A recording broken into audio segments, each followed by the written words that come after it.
हमारे परिवार में, हमारे खानदान में हमारी पूरी शिक्षा जो है ना, वो सिर्फ नौकर बनाने के लिए है। सब नौकरी करेंगे तो नौकरी देगा कौन? तो वो आप खुद को बनाइए ना। सबसे पहले तो हम अपना नाम बताएं। मेरा नाम आनंद राव है और हमने 2018 में बीएससी की पढ़ाई कंप्लीट की।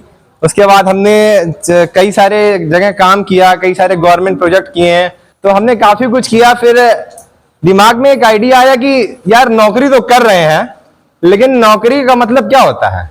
नौकरी तो है, बस नौकर की कैटेगरी क्या होती है? अगर प्राइवेट नौकर है तो 10,000 15,000, सरकारी नौकर है तो 40,000 50,000। है तो नौकरी ना, मालिक तो नहीं हो पाएगा ना। नौकर है तो उसको अपने दिमाग का यूज नहीं करना है। मेरे पास कितना भी टैलेंट क्यों ना हो, अगर मैं नौकरी कर रहा हूं, मुझे काम तो वही करना ना जो ऊपर के लोग बताएंगे। कितना भी ज्ञान है, कितना भी एक्सपीरियंस है, उसका प्रयोग तो नहीं हो सकता ना। तो है तो नौकर ही ना। फिर नौकर मतलब नौकर होता है, चाहे वो सरकारी नौकर हो या प्राइवेट। अच्छा, प्राइवेट नौकर की एक बात बताएं। जो प्राइवेट लोग नौकरी करते हैं, उनकी जिंदगी गन्ना के जूस की तरह होती है। जिस तरह गन्ने को मशीन में डाला जाता है पूरा, फिर दोबारा डाला जाता है, तिबारा डाला जाता है, तब तक डाला जाता है तो छिलके का भी रस ना निकल जाए, होता है ना। तो प्राइवेट नौकरी में वही होता है। प्राइवेट नौकरी में आदमी को तब तक निचोड़ा जाता है जब तक वो, तनख्वाह कितनी है? 10,000 8,000 12,000। काम हफ्ते में एक दिन छुट्टी मिलेगी, 10 घंटा 12 घंटा आपको काम करना रहेगा। तो नौकर मतलब नौकर होता है। फिर हमारे अंदर कुछ मालिक बनने की सोच है, क्योंकि हमारा ऐसा मानना है कि भारत, अब ऐसे भारत का निर्माण करें हम लोग कि नौकरी मांगने वाला भारत ना बने, नौकरी देने वाला भारत बने। आप लोगों ने कभी सोचा इस चीज के बारे में? हमारे परिवार में, हमारे खानदान में हमारी पूरी शिक्षा जो है ना, वो सिर्फ नौकर बनाने के लिए है। कहीं मालिक बनने की बात कोई करता? हमारे परिवार में, खानदान में कोई भी करता है? क्योंकि ये पीढ़ियों से चली आ रही है। ये चीजें तो शुरू से चली आ रही है कि पढ़ो लिखो, अच्छी नौकरी करो, मतलब बनना नौकर ही है। अब ये बताओ यार, कि हम पढ़ लिए, एजुकेटेड हो गए, अब आप देखिए ना कि जब चपरासी का फॉर्म निकलता है तो पीएचडी वाला फॉर्म भरता है। उसके पीएचडी करने का मतलब क्या है? तो लोग शिक्षा सिर्फ इसलिए आजकल हासिल कर रहे हैं ना कि उन्हें नौकरी मिल सके। जिस दिन शिक्षा को लोग ज्ञान के लिए पढ़ना शुरू कर देंगे ना, उस दिन लोग नए नए बिजनेस करेंगे, नए नए ऑप्शन में, मार्केट में ऑप्शन लेके आएंगे। और अगर आप बिजनेस करेंगे तो सैकड़ों लोगों को नौकरी देंगे। आप लोगों ने कभी सोचा है कि हमारे यहाँ कोई गांव में, समाज में बस इतना ही मकसद है, पढ़ो लिखो नौकरी करो, पढ़ो लिखो? यार सब नौकरी करेगा तो मालिक कौन बनेगा? नौकरी देगा कौन? कभी आप लोगों ने सोचा है? सब नौकरी करेंगे तो नौकरी देगा कौन? तो वो आप खुद को बनाइए ना। खुद को बनाइए इस काबिल कि नौकरी दे सकिए। हमारे यहाँ के लोग इतने टैलेंटेड हैं। हम बताएं, हमारे भारत की वजह से अमेरिका में गूगल चल रहा है। हमारे भारत का ही सुंदर पिचाई नाम का है, टैलेंट तो बहुत है, लेकिन जाके किसी के यहाँ काम ही तो कर रहा है ना, उनके अंडर में सुविधाएं ज्यादा है तो किसी के अंडर में ना। अब बताइए ना, अगर वो व्यक्ति अपने भारत में कुछ ऐसा करते हैं, क्या भारत के करोड़ों लोगों को नौकरी नहीं देते हैं? अपने हुनर के दम पे, अपने ज्ञान के दम पे देते ना। तो बस नौकरी, लेकिन इस सोच को बदलने की जरूरत है।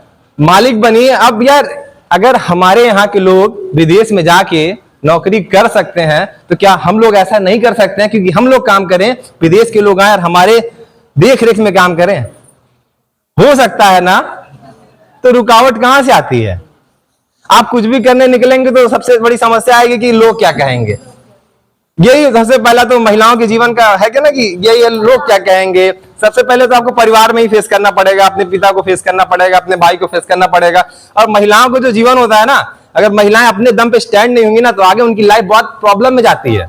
आपके अगर परिवार का माहौल अच्छा नहीं है तो फिर पढ़ाई लिखाई भी बहुत अच्छी नहीं हो पाती। आज भी हमारे भारत की स्थिति बहुत अच्छी नहीं है शिक्षा के मामले में। महिलाओं के भारत के कुछ ही राज्य हैं जो अपने, कुछ ही परिवार हैं जो अपने बच्चों को पूरा पढ़ाते हैं। तो अगर आप भारत की महिलाएं हैं, सबसे पहले तो आप किसी से कम नहीं है, और आप में इतनी ताकत है कि आप कुछ भी कर सकती हैं।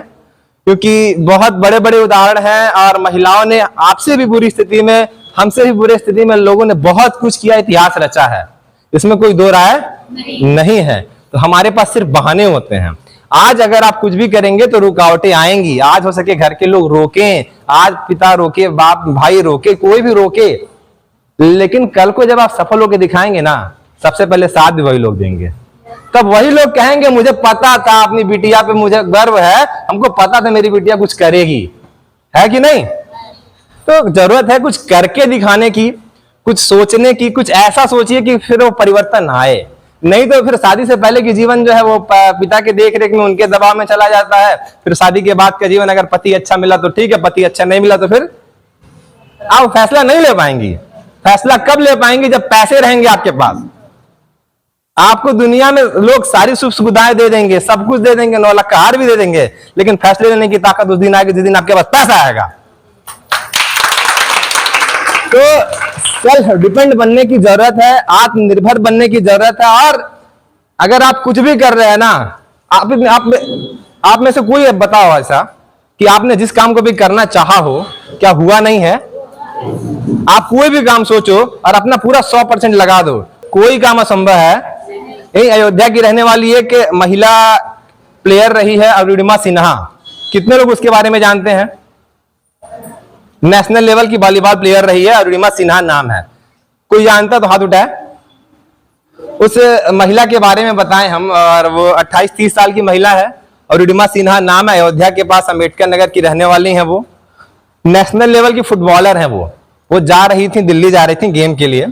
तो एक बार हुआ क्या कि कुछ लोग सोने का चैन पहनी थी, कुछ लोग चैन खींचने आए और वो चैन नहीं दी तो उन्हें चलती ट्रेन से फेंक दिया गया। जब चलती ट्रेन से फेंक दिया गया तो एक पैर कट के अलग हो गया, एक पैर के 3 टुकड़े हो गए। और पूरी रात वो महिला तड़पती रही प्लेटफॉर्म पे, पूरी रात तड़पती रही प्लेटफॉर्म पे, कोई मदद नहीं किया। और अगले दिन उनके लिए क्या मजाक, क्या खबर फैलाई गई, अरुणिमा के पास टिकट नहीं था इसीलिए कूद गई। अब सोच के देखिए ना, एक नेशनल लेवल की महिला प्लेयर थी, उसके लिए लोग ऐसा कह रहे थे। और वो हॉस्पिटल में के बेड पे पड़ी थी, लोग उससे मिलने गए तो ये पेपर में खबर निकला। लेकिन वही महिला रुकी नहीं। वो उसकी एक पैर कट चुके थे, एक पैर के 3 टुकड़े हो चुके थे। उसने बेड पे ही पड़े पड़े डिसाइड किया कि मैं अब माउंट एवरेस्ट फतेह करूंगी। उसने डिसाइड किया कि मैं माउंट एवरेस्ट फतेह करूंगी। तो जो माउंट एवरेस्ट फतेह करने के कुछ लोग हैं, जो सीनियर लोग हैं, जिनकी देख रेख में ये किया जाता है, उन तक वो बात पहुंची तो उन्होंने बताया कि जो माउंट एवरेस्ट फतेह कर चुकी है, बस लोगों को पता चलना बाकी है कि फतेह कब करोगी। उसके बाद वो महिला ठीक हुई, हॉस्पिटल से निकली, एक पैर प्लास्टिक का लगता है ना, तो एक पैर प्लास्टिक का लगा और एक पैर ऑपरेशन हुए, कई ऑपरेशन हुए, किसी तरह ठीक हुआ। उसके बाद उसी पैर में, उसी हालत में वो महिला ने माउंट एवरेस्ट फतेह करके दिखाया। और जो लोग मजाक उड़ा रहे थे, जो लोग यह कह रहे थे कि तुम महिला हो, जो लोग यह कह रहे थे कि तुम कुछ कर नहीं सकती हो, सबको उसने जवाब देके दिखा दिया।